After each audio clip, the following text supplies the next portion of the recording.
So po, magandang umaga po. Yan. Sir, si Xander po ito at si Angel. Una ho sa lahat, ang TDC po ay nananawagan ng mental health programs para po sa mga estudyante at mga guro. Ano ho muna yung nilalaman po nito, sir? Ano po yung magiging concrete na hakbang? Well, alam mo, Sandan, no, Ma'am Angel, magandang umaga sa inyong dalawa. No? Apa. Meron na pong batas po yan. Ano po, may existing law na po tayo, yung Republic Act 12080. Ito yung Basic Education, Mental Health and Wellbeing Promotion Act. No?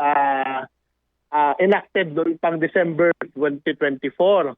No, napirmahan ito ng ating Pangulo. No? Nagkaroon na rin po ito ng malawak na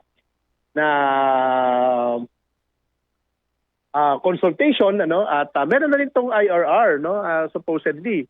And then of course, meron na rin tong recommendations ng Department of Education na naisumite sa Civil Service Commission. Po. Ito po may kinalaman doon sa tinatawag po natin na mental health and well-being promotion sa school.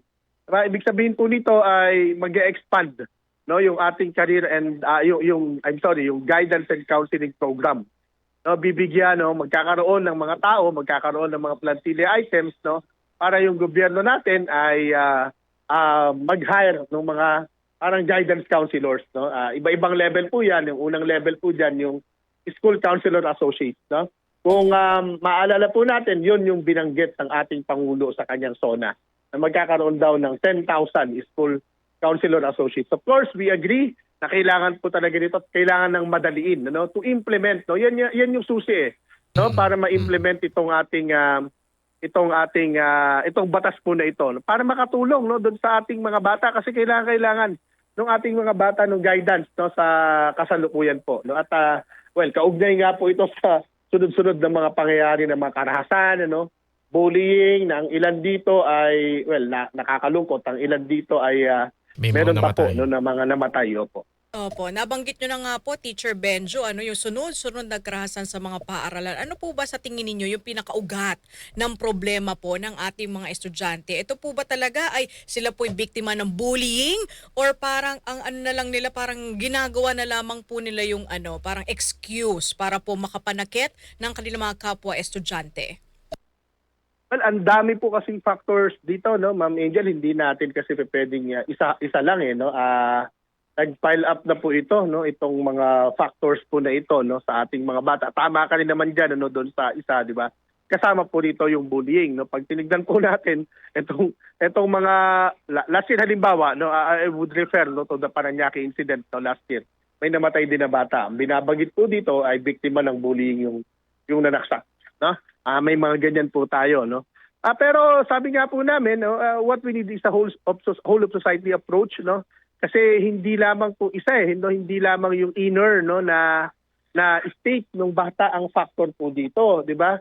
Yun pong society, yung pong kanyang community, saan ba siya nanggaling, yung kanyang tahanan, yung school, 'di ba? Lahat po, even yung ating gobyerno, nakikita po nila sa ating mga even among our government officials, yung mga halal na official natin, meron ding mga karahasan na ginagawa, di ba? At nakikita rin po yan ng mga bata. Kasama rin po diyan yung factor po nung social media, di ba? Yung access ng mga bata natin sa internet, na unlimited, di ba?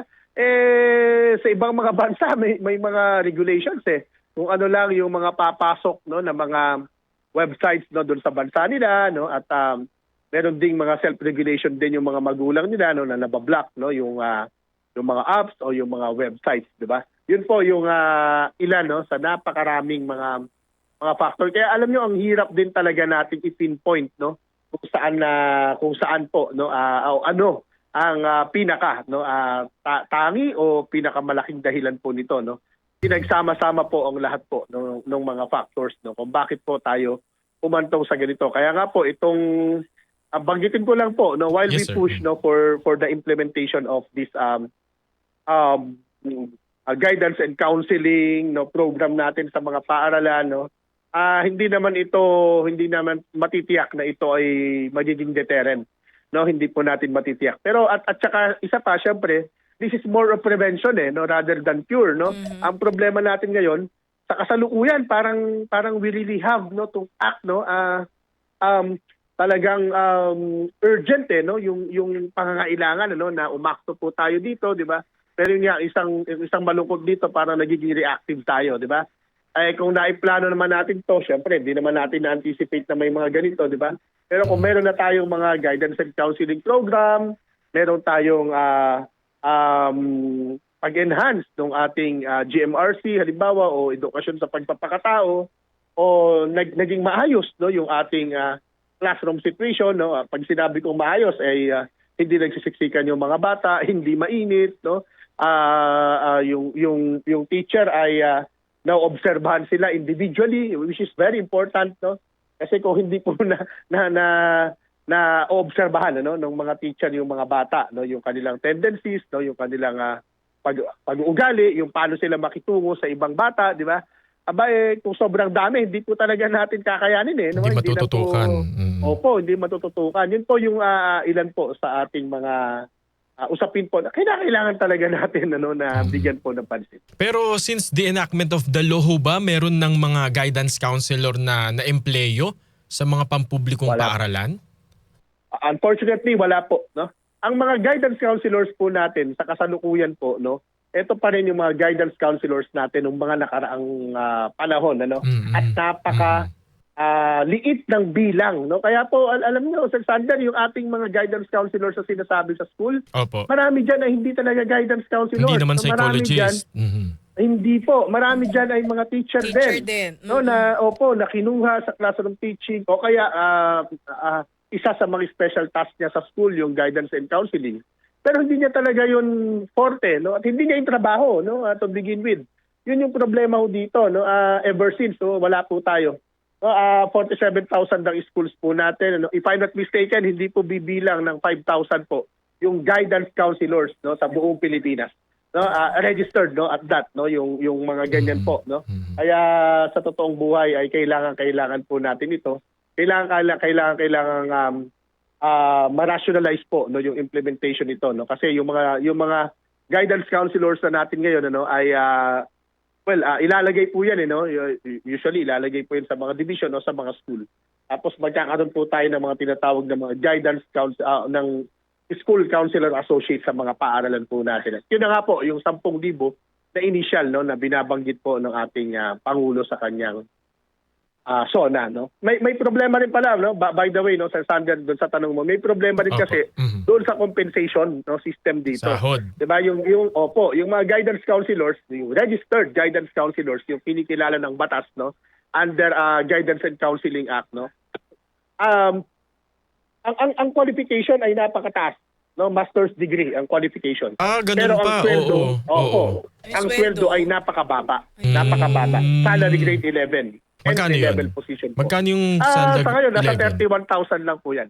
Nasa 31,000. Kaya nga po, nung inayos yung batas, yung inayos po yung batas ay naging, yung School Counselor Associate 1, yan po yung papasok sa salary grade 11. No? Sabi namin, fair enough, no? Katumbas po yan ng teacher 1, no? Entry level position ng ating teacher. Yung binabanggit po, Ma'am Angel kanina, no? Kasi ito no? Imagine yung qualification ng guidance counselor sa yung batas, no. Bago ito, napakataas po niyan. Katumbas po niyan sa teaching position, master teacher, no. So salary grade 18. Ang layo po niyan, no. 55,000 halos, no. Mahigit 20,000 yung difference po niyan, no, in terms of compensation po. Kaya kailangan talagang ayusin. So hindi nagiging attractive yung guidance and counseling program sa DepEd, hindi nagiging attractive sa mga registered guidance counselors, no? Opo. Sir Benjo, nabanggit din natin kanina yung tungkol nga po sa sunod-sunod na karahasan dito po sa ating mga paaralan. Ang napapansin po natin parang nagkakaroon ng copycat behavior dito po sa ating mga mag-aaral. Tingin niyo po ba ay dapat na parang yung mga estudyante kumbaga hindi na lang nababalitaan yung mga ganitong insidente para kahit papaano parang hindi po nila kukopyahin. Oo, yung mga ganitong karahasan po sa mga schools. Well, as much as possible, yes. No, yun talaga yung pwedeng pwede sana talagang gawin natin. Pero hindi naman natin mapitigil yung freedom no ng news outlets no para ibalita po ito no. Hindi rin natin mapipigil yung social media na ito ay nandyan no, of course no. Malibang pigilan natin yung mga bata no sa paggamit ng social media o malibang pigilan natin sila sa panonood no. Yun nga po no, yung copycat phenomenon ay talagang hindi lang naman ito sa atin ano po, sa ibang mga bansa ganyan din po. At mapapansin mo no, siguro doon naman nanggagaling yung tanong no. 'Di ba? Mula nung Tacloban, Yes, ang daming correct. sumulpot. Sunod-sunod Ang dami no. Yes, sunod-sunod. Although most of those no ay mga threats, 'di ba? Parang trip lang din, prank calls, 'di ba? Yung mga post sa social media, 'di ba? Pero delikado 'yan, ano, nakakabahala po 'yan, no, nakakatakot po 'yan, no. Dahil ang laking, maliban sa abala kasi siyempre hindi pwedeng i-ignore ng school authorities ang threat, 'di ba? Pag Magsususpend meron din ng 'yan, no. klase. Magsususpend ng klase, imagine, 'di ba? Ang daming klase na naabala nung nakaraan. No? Ang eskwelahan ko ay hindi po exempted no? Last week no kami ay Meron din? pinuntahan ng bomb squad no ng Caloocan na PNP, 'di ba? At hinanap no yung mga sinasabing yun may Bomba. bombahin no Oo. yung aming Baka may exam kayo paaralan, no? noon, Teacher Benjo. Hindi naman midweek no. Medyo yun nga, 'di ba? Ibig sabihin parang this is something parang cool, gayahin nga natin. Pero at least may mga nahuli, no? May mga nahuli. Ng mga estudyante. Opo, hindi sa amin no. Doon ibang sa, school? Opo, sa Bulacan I think, no, meron din, no. Sa amin naman no, mabilis naman yung action ng aming PNP dito, no. May na-identify din ano kung kaninong social media yung ginamit, no, at may mga na-apprehend din po ang aming mga pulis no, at sa tulong din ng school. Kaya kailangan talaga pero problema mo dito, reactive lang tayo eh. Yun Kaya nga. yun yung isang problema, hindi natin to what I was saying no po, itong supposedly nasa prevention na stage po tayo no, hindi lamang doon sa cure. Kasi mahirap talaga pag you have to cure it na di ba? Ibig sabihin meron na talaga sakit. No? Siguro last do sa topic tungkol po sa karahasan, Teacher Benjo. Sa panig naman po ng mga teacher, after nga po nitong sunod-sunod na trahedya, karahasan sa mga paaralan, ano po ang epekto nito sa mga guro? Meron po ba na nagpahiwatig sa inyo na parang ayaw na magturo, natatakot? Kasi sa panahon ngayon, sabi ko nga kay Kuya Xander, nung panahon natin, tayo yung takot sa Takot. teacher. Oo. Ngayon parang teacher na po ang takot sa mga estudyante. Alam mo, maraming issues dyan, no? Dyan, may kaugnayan dyan sa sinabi mo, Ma'am Angel. In fact, yes, no? Last week din, no? Nabalitaan natin yung isang teacher na ginulpi, no? Binugbog ng mga estudyante, no? Dyan sa Davao de Oro. Diba? Nakakatakot po ito, no? Ang task ng teacher ay supposedly magsaway. There is a school regulation, diba? Ang isa naming ipinupunto dati pa, and I'm sure nakita ninyo po yan, ano po, no? Yung alternative discipline policies, di ba? Kasi we have the child protection policy na sobra-sobra yung protection sa mga bata, di ba? Sobra-sobra yung karapatan ano, na binibigay sa mga bata na wala namang problema sa amin. Pero ang problema nito, meron po itong epekto na masama. Meron pong masamang epekto ito doon sa psyche, halimbawa, no, ng mga bata, no? At mismo doon sa psyche din ng mga teacher. Para sa mga bata, karapatan ko to, no? So, pwede akong magsiga-siga, no? Dahil hindi ako pwedeng paluin, no? Sigaw-sigawan, Hindi ako oo. pwedeng sigawan, no? Dahil pag sinigawan mo, baka child abuse na yan. Correct. Diba? Pag pinagalitan mo, maaring makategorize as child abuse. Yun yung problema namin dito, Diba? Oo. Gusto mo mag-impose ng disiplina, pero natatakot ka. Yun yung binabanggit niyo, ma'am, no? Natatakot ka. Why? Kasi baka naman pag nag-impose ka ng disiplina, no, ay ikaw naman ay kasuhan. Correct. Diba? Or sugurin ng mga uri magulang, ng di ba? disiplina, opo, lahat ng uri ng disiplina na natutunan natin, no, nung tayo ay nag-aaral, no, decades ago, lahat ng yan ngayon ay child abuse. Diba? Kapag inimpose ng teacher, o pinatayo mo yung bata sa room, sa gilid, pinalabas mo, pinalo mo, no, o kaya sinigawan mo, diba? O pinalo mo Maabuso yung na gamit agad. at nagulat siya. Lahat yan ay maari po. Hindi ko naman sinasabing yan ay absolute, 'di ba? Pero yun pa lamang, kailan ka no nung child abuse nung magulang o whoever, no? Whether it is administrative or criminal, ang laking abala na niyan eh. At saka mabuti nga kung pinapile at least by due process. Paano kung pin-Facebook ka o dinala ka doon sa isang TV station, ano po, no? At pinagalitan ka nung anchor. Tulfo ba yan? Tulfo? Kayo naman, hindi ko Na-judge na nga, na agad. hindi ko na nga sinasabi. Di ba? Yung nagsabi niya na. Yun po, no, yun pa lang talo na si teacher eh. No, yun pa lang po, talo na. So, nade-deter din, ano, yung supposed authority, yung paggamit niya ng supposed authority sa classroom. Kaya, ang hirap. So, pag gano'n ng gano'n, no, nade-develop naman, no, yung ugali at psyche ng bata, no, okay lang to kasi hindi naman tayo papaluin, hindi tayo gagalitan. Just to make it clear, hindi ko naman ina-advocate na pwedeng mamalo yung teacher. Wala naman po kaming gano'n, of course. Apo. Sir Benjo, lilipat ho kami ng ibang paksa. Kasi ang sabi ho ng DepEd, actually parang kahapon lamang po ito, na yung parang lapel now, laptop later na inanunsyo ng DepEd. Ano ho ba ito at meron na bang nagkatawang tao na ho ba itong pangakong ito? Natuwa naman ako doon sa nagkatawang tao. Yes, no? Yung lapel, no? In fact, kanina, no, maaga pasok namin, no? Supposedly 7, ano? Pumasok kami ng 6 para sa ceremonial turnover na itong mga lapel. Ha? Yung mga lapel po na yan, yung voice amplifier. Voice amplifier. Opo. Sabi ko sa principal ko, di ko naman kailangan yan. Lakasan ang boses ko, naturally di ba? Correct. At saka pag sabay-sabay kami gumamit ng lapel dito sa second floor or nako, magulo na. Magulo na yan. Ito, so far, no? Wala naman ako naririnig na naglalapel no, so far. Pero lahat na kami ay may lapel. Yung akin, di ko pa kinuha.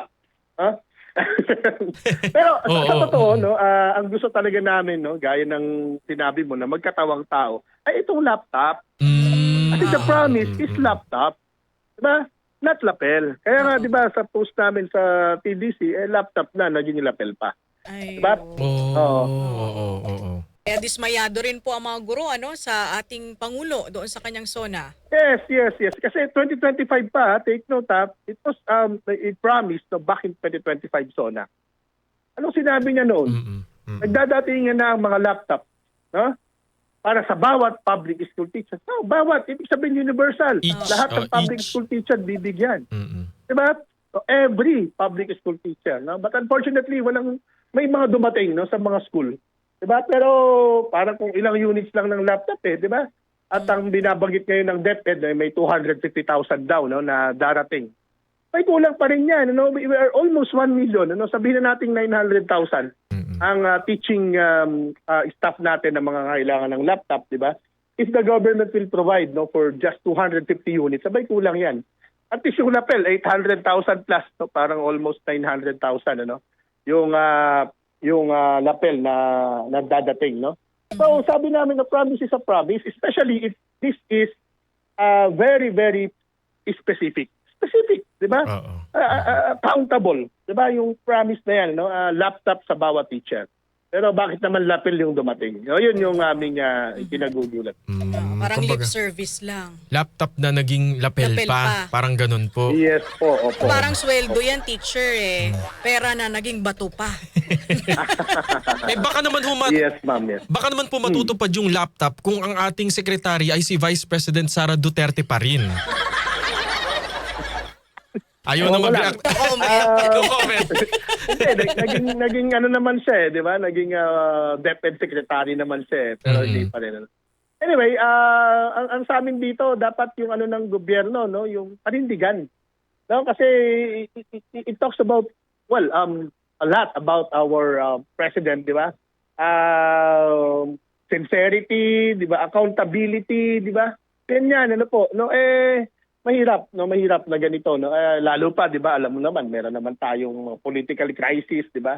So dapat yung ating presidente pag nagsabi siya, lalo na kung ganito, hindi naman ito this is not a motherhood statement. Na paglilingkuran ko ang mga guro, 'di ba? Tama. Alagaan ko ang mga guro. Okay lang 'yun. kung hindi mo nagawa, di ba, kasi wala ka namang specific na sinabi Kaya nga paano po. mo aalagaan eh. Di ba, kung sinabi mo aalagaan itong mga guro at bibigyan natin ng health card, no? Bawat isa, di ba, galing sa state fund, di ba? Kaya specific yun. Parang yung laptop, no? Laptop para sa mga teachers, sa bawat public school teacher, di ba? Specific ito. So, this is countable, no? Ibig sabihin all the time, no, ay pwede kang balikan. Ito yung sinabi mo, di ba? Kaya nga sa statement namin, 2 times, no, he did mention laptops, no, during the 2025 SONA. Di ba? Yung una niyang sinabi yan sa isang portion na, yun nga, no, nagdarating nga na mga laptop. Di ba? Sinisiguro natin, laptop sa bawat public school teachers. Sinisiguro natin na walang anomalya sa pagbili ng mga laptop na ito. Diba? O meron pang hugot, 'di ba? May balot pa doon sa dati. Administration, 'di ba? Yeah, well, tama din naman 'yon, 'di ba? And I applauded him for that, 'di ba? Tapos pangalawang pagkakataon na sinabi niya rin, ano? Mababawasan na inyong mga paperwork, 'di ba? At hindi na kayo parang hindi na mag-print at didiretso na ito sa inyong mga bagong laptop, 'di ba? Tuwa kami, di ba? Kaso wala Napala- naman daw pong time frame, Teacher Benjo. Hindi naman sinabi Kung kailan. Yes. Tama naman yan. Ano po? Tama. Pwede namang gamitin na yung ganong argument. But, the mere fact na sinabi niya nagdadatingan na, ibig sabihin Oo. present tense po yan. Correct. Yan, Nagdadatingan. bilang no? teacher. Oo. Bilang teacher, ano yan kumbaga present tense. Oo. Yes po. Opo. Kaya So, po, yun nga po, no, yung ating ngayong pinapaalala, di ba? Pero bilang sagot nga doon, ang ginawa naman ng ating DepEd, ito lapel. Susunod na yung laptop, di ba? Sana. Pareho, sabi ng mga teacher, pareho naman daw may lap eh. Teacher Benjo, Thank you, Teacher Benjo. maraming salamat po sa Opo, inyo. yes. Lagi. Yes, Sir Sander and Ma'am Angel. Salamat po. Thank you. Maraming salamat po kay Sir Benjo Basas, ang chairman po ng Teachers Dignity Coalition. Kung po pareho naman daw may May lapel, tsaka laptop. Lapang. Lapang pagkain. Nangako na nga. Gusto nyo pa Tuparin. tuparin. Abusado kayo. Sabi ni Ma'am Melanie de la Cruz, ito raw ba yung programang Laughter is the Best magazine show? Sabado po yun. Oo, kasi daw yung atin daw mga banat ang aga-aga raw. Ay, para maging light lang yung natin. Light to moderate. Yeah, parang ulan lang. Diyan lang po kayo, marami pang mga paksa. May comment si Sir Daniel Bon tungkol sa Ghostman pero mamaya na natin babasahin. Sa pagbabalik ng programang Ang Say ng Taong Bayan, Alams na! Oras, 9:45. Magandang kalusugan po sa inyo lahat. Ito po si Master James Alejandro na nag-aanyaya sa inyo na ugaliing makinig sa Kaagapay sa Kalusugan. Hatid po sa atin ng Herbs and Nature Corporation. Pag-usapan po natin ang wastong pangangalaga ng ating kalusugan. Kaagapay ang mga magagandang herbal at natural na suplemento para sa maayos na pangangatawan. Kaagapay sa Kalusugan. Tayo po ay napakikinggan. Ganap na alas 4 ng hapon mula Lunes hanggang Biyernes. Kaagapay sa Kalusugan. Hatid sa atin ng Herbs and Nature Corporation. Maraming salamat po. Hey, have you ever tried? This is a band known as Toast. Baby, I'ma want you.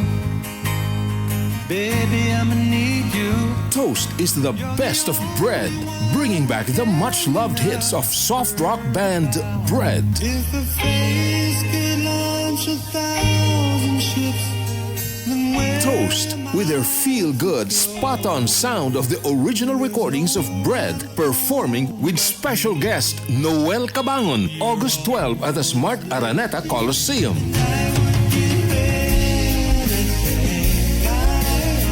Tickets at ovationtickets.com. Nari was the name. Relive those precious memories with the ultimate bread experience.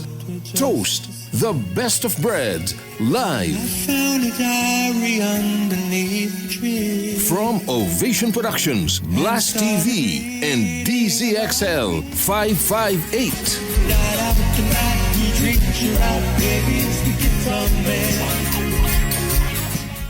Catch Toast The Best of Bread, live at the Smart Araneta Coliseum on August 12 and at the Waterfront Cebu City Hotel on August 15, 2026 with special guest Noel Cabangon. Tickets to Toast's feel-good concerts that are sure to bring all the memories flooding back are available through ovationtickets.com. Presented by Ovation Productions in cooperation with Blast TV and DZXL 558 Manila. Santon Plus Herbal Capsule. Ako si Roy, taga Santa Rosa, Laguna. Malabo yung mata ko. Sabi ng doktor, may glaucoma daw ako. Pero tinry kong uminom ng Santon Plus Herbal Capsule. Inaraw-araw ko, nawala yung glaucoma. Nabis talaga yung Santon Plus Herbal Capsule. Santon Plus. Mabibili sa mga butika.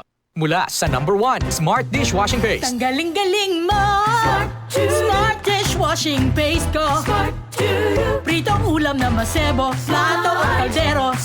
Tanggaling for everyday. Ganyan pag Smart ang dishwashing paste. May double tanggaling formula. Tanggal galing ang sebo at bakterya. Pahit para walang bahid, linis fantastic sa metal at plastic. #1 ko to! Tanggaling-galing mo! Smart Dishwashing Paste. Heavy duty linis bawat pahid. Smart Dishwashing Paste, manufactured by ACS Manufacturing Corporation. ISO certified, world-class quality. ACS. Marumi ba ang iyong dugo?